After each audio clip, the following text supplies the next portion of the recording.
Ang kabanalan ay hindi tungkol sa atin. Makasalanan tayo. Sa halip ito ay tungkol sa Diyos. Siya ay banal, kaya ang kabanalan ay ang Diyos na nasa atin.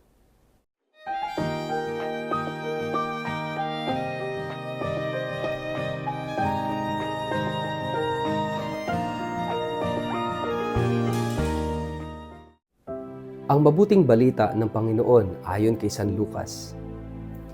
Sinabi pa ni Jesus, "Kanino ko maihahambing ang mga tao ngayon?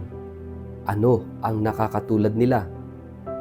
Ang katulad nila ay mga batang nakaupo sa palengke at sumisigaw sa kanilang mga kalaro.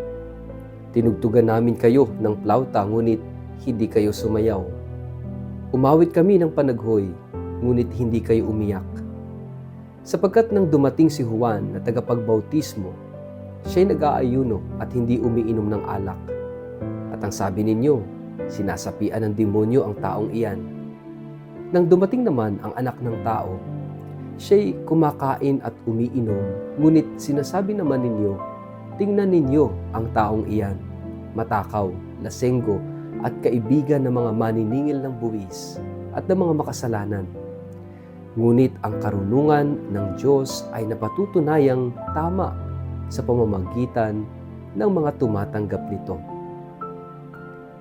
Ang mabuting balita ng Panginoon. Word of the day, hear what God has to say.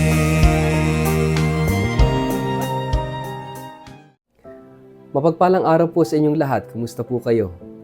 Ang ating pong word of the day ay holiness.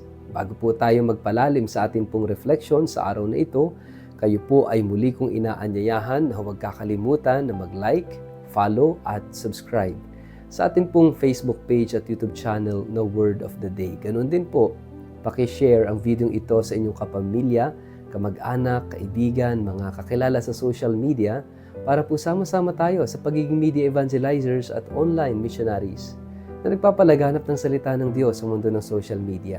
At kung kayo po'y nakikinig ng Word of the Day sa pamamagitan po ng Radyo Maria, mapagpalang pakikinig po sa inyong lahat.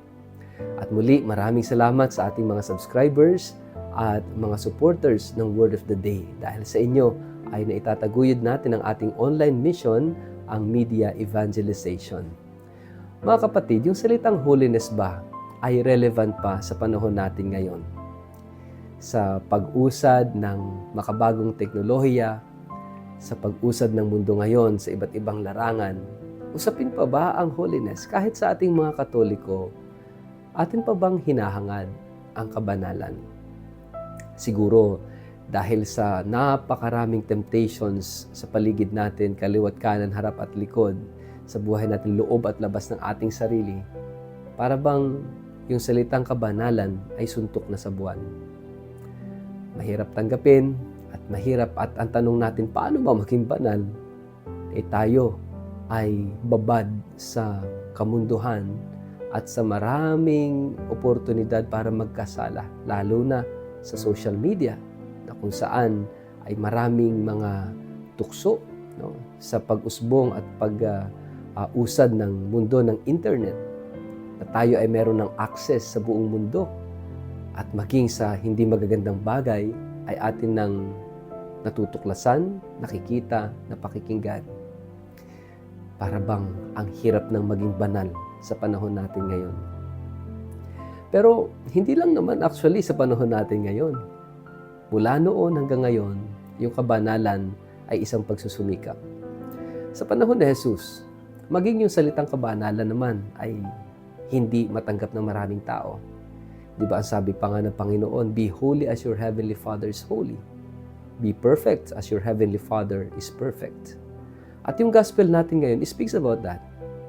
Tungkol sa kabanalan, dumating si Juan Bautista, ipinakita niya kung paano maging banal at siya'y namuhay na talagang matindi ang disiplina sa katawan. Hindi masyadong kumakain.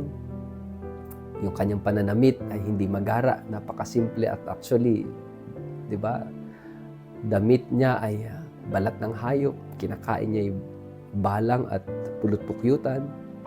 Ito yung austere life, no? Yung bang more than poverty, no? Yung austerity, talagang sobrang pasakit at para bang kung titingnan natin ay pinahihirapan na yung sarili.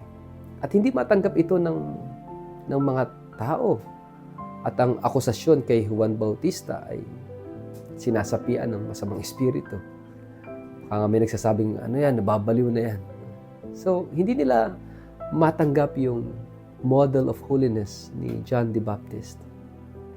Dumating si Jesus, kumakain, umiinom, at hindi rin matanggap ng mga tao kahit na nakita ng mga tao yung mga miracles ni Jesus, kahit narinig ng mga tao yung teachings ni Jesus, hindi nila matanggap the kind of holiness of Jesus.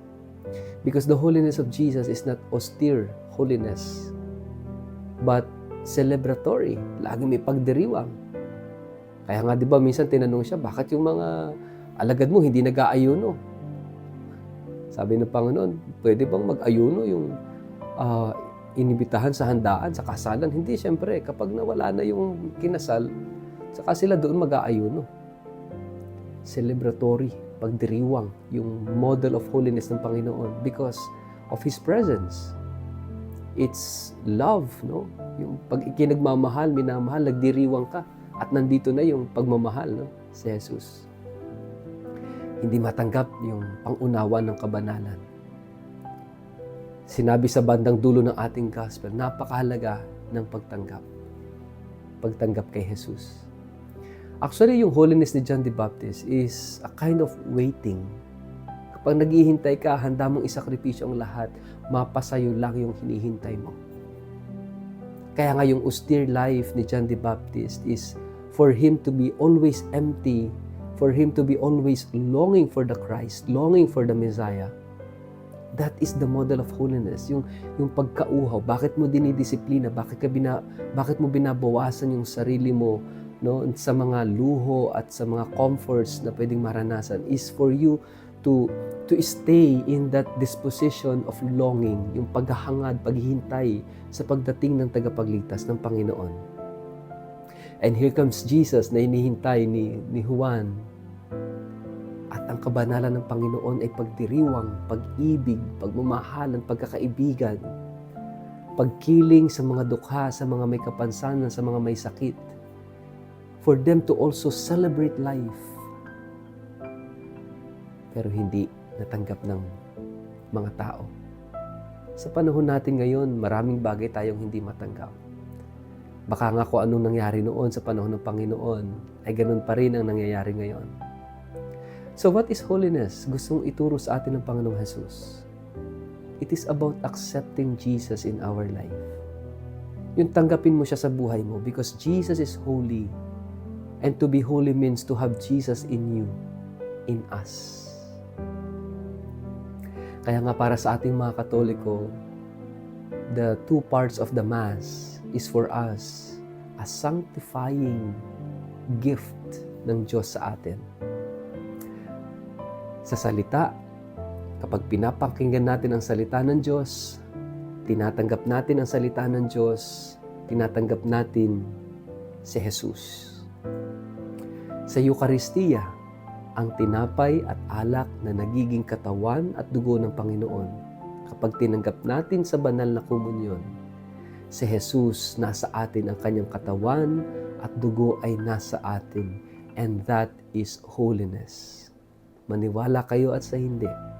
Kapag tayo mayroong pusong nagsisisi at tinanggap natin si Jesus sa salita at sa Eucharistia, we become holy.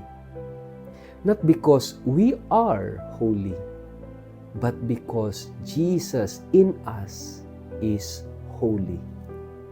Mga kapatid, holiness is God in us.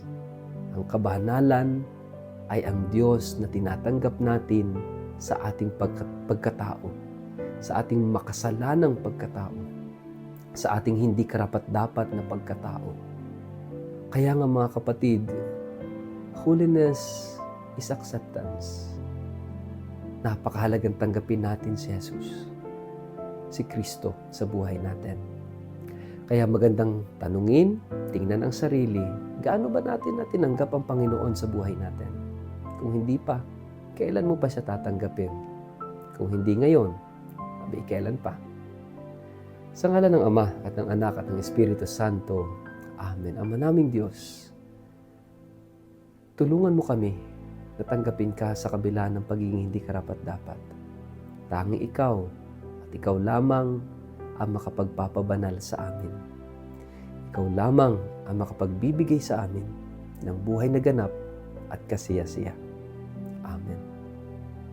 Pagpalain po kayo at ingatan ng makapangyarihang Diyos, Ama at Anak at Espiritu Santo. Amen.